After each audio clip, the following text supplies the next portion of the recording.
This video falls under fair use. Fair use allows commentary, criticism, and reactions.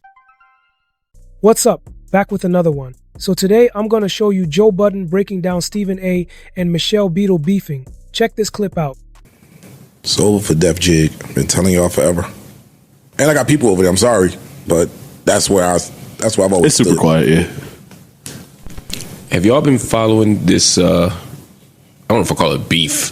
It seems a little bit like a beef with Beadle and Stephen A. Smith. No.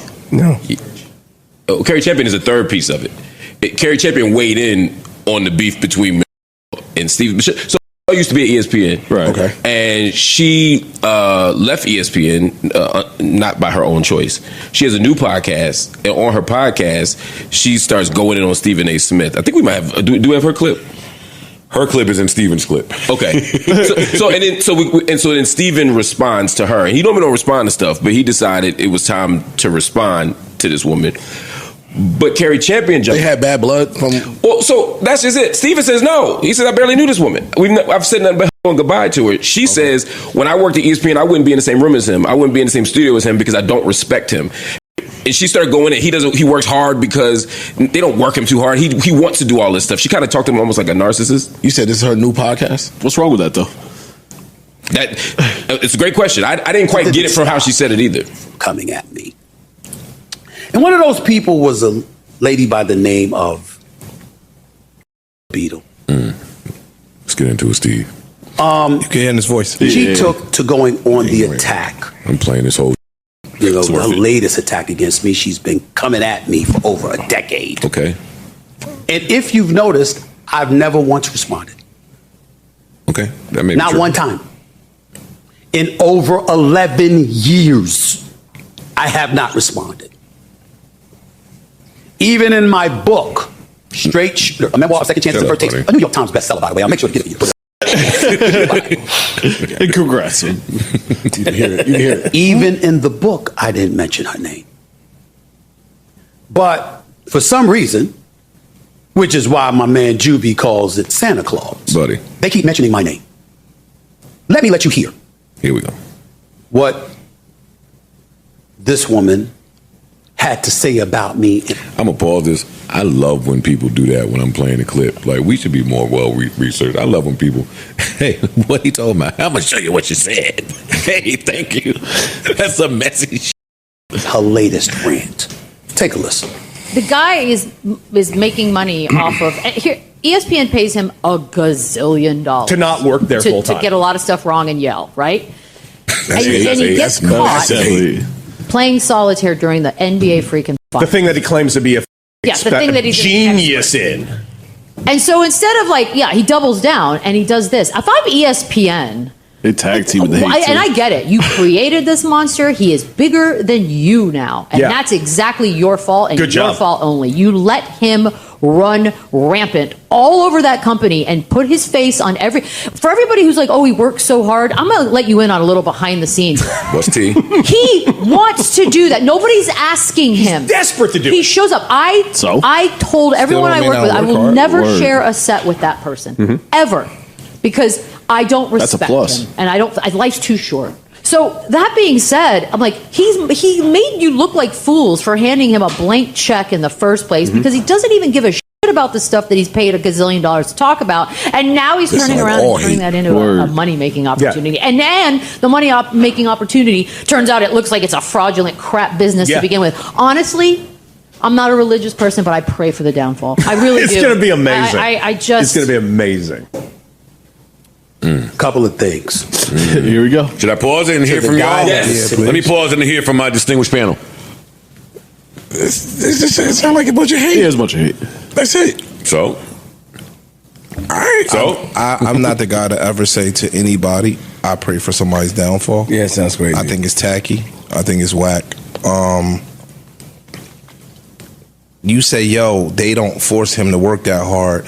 He's just working that hard because he wants to do that. That's a plus. It still does not negate the fact that he's working hard. It's a compliment. And if I'm working hard and you didn't make me work hard, that's his reward. It's the $1 gazillion that they talk about. You know what it sound like? It sound like they mad because he works so hard it's making them look bad. Right. Yeah, it does sound like You know what I'm saying? Like, I'm mad at that. Like he worked hard, earned his money, and that was making me look away. I didn't take that part that way. That's what I took. And I'm not mad at nobody for taking it. This is open for interpretation. I took they're not asking him to work. He's trying to get on every show on his own. I took that to correlate to her. Now he's bigger than ESPN point, and you have a problem with that. I took it as her saying, y'all are Created the ones. The monster. Yeah, y'all are the ones that let him get this off right up under your noses, and now look at where you stand. Look at where y'all stand today versus where he stands today. He's bigger than y'all. Which means, which means that I voluntarily, even if it does, I voluntarily created my value. Mm-hmm. Even if I went on this show for free, and this show for free, and this show for free, and this show for free, and I kicked on those shows, I created my own value and worked hard. Yeah, I took my fate into my own hands and created my own value to the point where I became a valuable asset that people wanted to see. If he went on these shows voluntarily and didn't do different. Let me just jump in real quick. Right here, Joe Budden is talking about the whole situation with Stephen A. and Michelle Beadle. I want to point out that Stephen A. didn't make the decision to replace her slot years ago. That was the network bosses. So it's unfair to put the blame on him. Sometimes people project frustration onto the wrong person. You're not creating value. They would make sure he wasn't on the show. Listen, do y'all want to hear what he had to say? Absolutely. Just a little more context. I don't think he says it in the clip. No, he might actually. I don't want to ruin it. Go ahead. Next to her. I don't know you from a can of paint. I think his name is Cody Decker.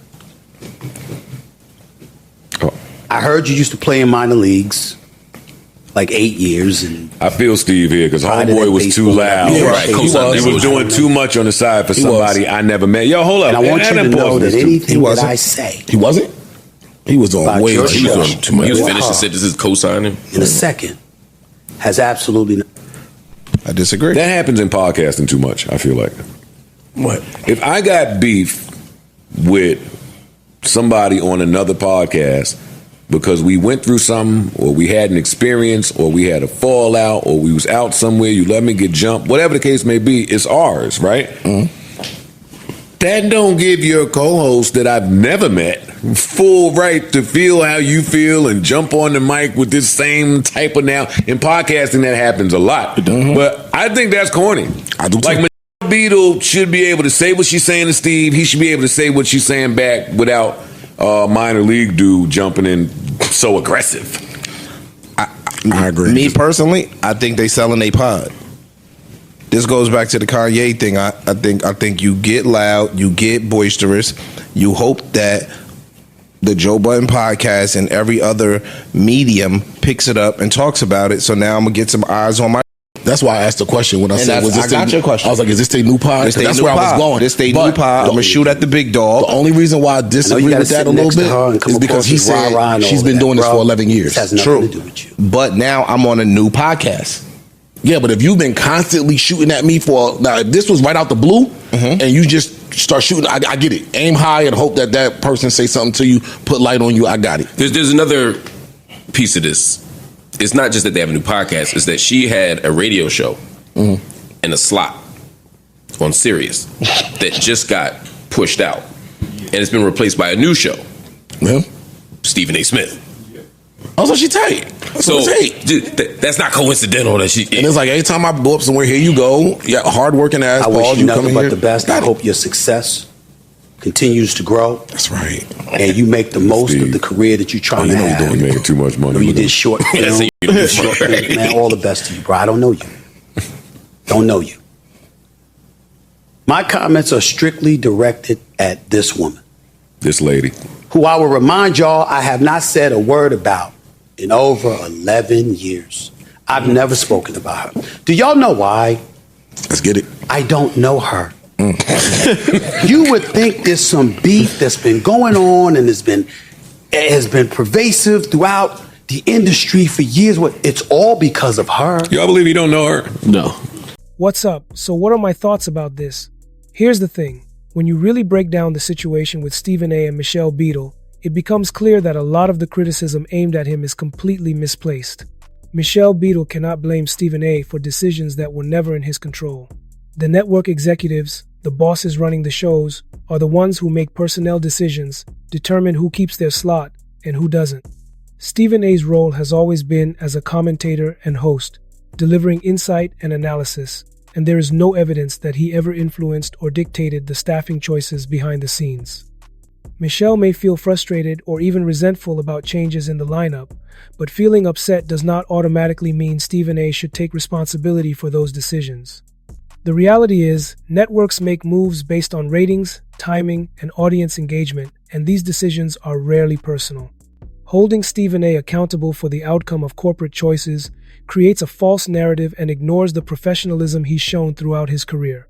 He has consistently focused on his work, provided commentary, and done his job at a high level, all while navigating the pressures of television and public scrutiny. Okay, so drop a comment, smash that like button, and make sure you subscribe for more videos like this, and I'll see you in the next video.